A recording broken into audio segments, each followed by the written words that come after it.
Bad and sad news para sa mga tagahanga ni Enrique Hill.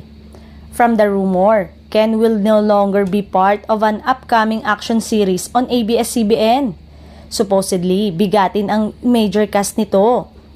And wala pang pamagat na serye ay tatampukan ni na Richard Gutierrez, Daniel Padilla, Ian Veneracion at Enrique Sana.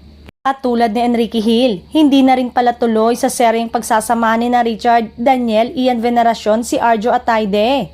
Noong mawala sa listahan ng cast ng Star Creative Project na yon si Enrique, si Arjo ang ipinalit sa kanya.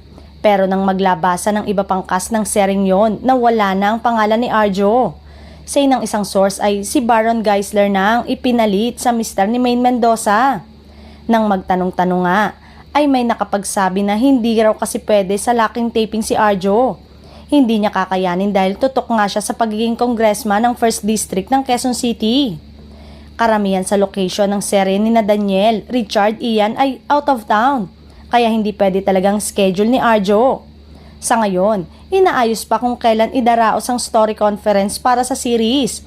This is Richard's immediate follow-up project after the successful of Ironheart. Samantalang matagal-tagal ding natenga si Daniel. The same goes for Ian.